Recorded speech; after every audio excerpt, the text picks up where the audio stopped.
കാസർഗോഡ് കളക്ടറേറ്റിലെ ജീവനക്കാരിയുടെ ആത്മഹത്യയുമായി ബന്ധപ്പെട്ട് റവന്യൂ കമ്മീഷണറുമായും ജില്ലാ കളക്ടറുമായും സംസാരിച്ചെന്നും അന്വേഷണ റിപ്പോർട്ട് ലഭിച്ച ശേഷം കർശന നടപടിയെടുക്കുമെന്നും റവന്യൂ മന്ത്രി എ പി അനിൽകുമാർ പറഞ്ഞു. എല്ലാ വിഷയങ്ങളും രാഷ്ട്രീയം കലർത്തുന്നത് ശരിയാണോ എന്ന് ആലോചിക്കണമെന്നും അദ്ദേഹം പറഞ്ഞു.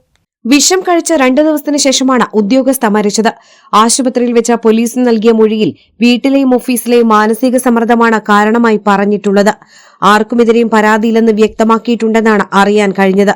ഏതെങ്കിലും ഉദ്യോഗസ്ഥരുടെ ഭാഗത്തുനിന്ന് എന്തെങ്കിലും തരത്തിലുള്ള വീഴ്ചയോ സമ്മർദ്ദമോ ഉണ്ടായിട്ടുണ്ടോ എന്ന് പരിശോധിക്കാൻ കലക്ടറോട് ആവശ്യപ്പെട്ടതായും മന്ത്രി പറഞ്ഞു. കലക്ടറോട് നേരിട്ട് ഇതുമായി ബന്ധപ്പെട്ട് അന്വേഷിച്ച് എന്താണ് സംഭവിച്ചത്, എവിടെയാണ് വീഴ്ച പറ്റിയിട്ടുള്ളത്, അവർ ആത്മഹത്യ ചെയ്യാനുള്ള കാര്യത്തിൽ ഏതെങ്കിലും തരത്തിലുള്ള വീഴ്ച ഉണ്ടായിട്ടുണ്ടോ, എന്തെങ്കിലും ഉദ്യോഗസ്ഥന്മാരുടെ ഭാഗത്തു നിന്നുള്ള വീഴ്ചയാണോ എന്നുള്ള കാര്യമൊക്കെ അന്വേഷിക്കാൻ വേണ്ടി പറഞ്ഞിട്ടുണ്ട്. അതുമായി ബന്ധപ്പെട്ട് ഏതെങ്കിലും രീതിയിലുള്ള റിപ്പോർട്ട് അതിനകത്ത് വന്നു കഴിഞ്ഞാൽ തീർച്ചയായിട്ടും നടപടിയുണ്ടാവും. സ്ഥലമാറ്റവുമായി ബന്ധപ്പെട്ട പ്രതിപക്ഷ നേതാവ് അടക്കമുള്ളവർ നടത്തുന്ന രാഷ്ട്രീയ ആരോപണങ്ങൾക്കും അദ്ദേഹം മറുപടി നൽകി. സെക്ഷൻ മാറിയത് ഇപ്പോഴത്തെ ഗവൺമെന്റ് നിലവിൽ വരുന്നതിന് മുൻപാണ് ഉണ്ടായിട്ടുള്ളത്. മുൻപുണ്ടായിരുന്ന എസ്റ്റാബ്ലിഷ്മെന്റ് സെക്ഷനിൽ നിന്ന് എൻഡോസൾഫാൻ സെക്ഷനിലേക്കാണ് മാറ്റിയത്.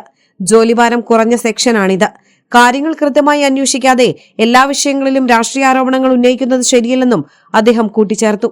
പ്രതിപക്ഷ നേതാവിനെ പോലെയുള്ള ആളുകൾ എല്ലാ വിഷയങ്ങളും രാഷ്ട്രീയമായി കാണുന്നത് ശരിയാണോ എന്ന് ആലോചിക്കണം. ഇതുമായി ബന്ധപ്പെട്ട് എന്താണ് നടന്നതെന്ന് അറിയട്ടെ. ശേഷം നമുക്ക് ആരെ വേണമെങ്കിലും കുറ്റപ്പെടുത്താം. അറിയുന്നതിന് മുമ്പ് തന്നെ ഇതൊരു ഗവൺമെന്റിന്റെ വീഴ്ചയായി പറയുന്നത് എല്ലാ കാര്യങ്ങളിലും രാഷ്ട്രീയം കാണുന്ന ഭാഗമാണ്. ഇത് യഥാർത്ഥത്തിൽ ഈ ഒരു ട്രാൻസ്ഫർ, ഈ ഒരു സെക്ഷൻ ചേഞ്ച് നടന്നതിന്റെ പേരിലാണെങ്കിൽ അത് ഏത് സമയത്ത് നടന്നു, ഇനി അതാണോ ഒക്കെ വരണ്ടേ? അതിനു മുമ്പ് തന്നെ ചാടിക്കേറി ഇത്തരം അഭിപ്രായം പറയുന്നത് പ്രതിപക്ഷ നേതാവിന് ചേർന്നതല്ല എന്നുള്ള കാര്യത്തിൽ സംശയമില്ല. അത് അദ്ദേഹം ഒന്നും കൂടി ആലോചിക്കണം എത്ര അഭിപ്രായങ്ങൾ പറയും. PM ശ്രീ പദ്ധതി നടപ്പിലാക്കുന്ന കാര്യത്തിൽ കോൺഗ്രസിന് വ്യക്തമായ നിലപാടുണ്ട്. വിഷയത്തിൽ മന്ത്രിമാരുടെ ഉപസമിതിയെ വെച്ചിട്ടുണ്ട്. ഉപസമിതിയുടെ റിപ്പോർട്ട് വന്നതിനുശേഷം മാത്രമായിരിക്കും ഇതുമായി ബന്ധപ്പെട്ട അന്തിമ നിലപാട് വ്യക്തമാക്കുക എന്നും അദ്ദേഹം പറഞ്ഞു. കേരള വിഷൻ, വണ്ടൂർ.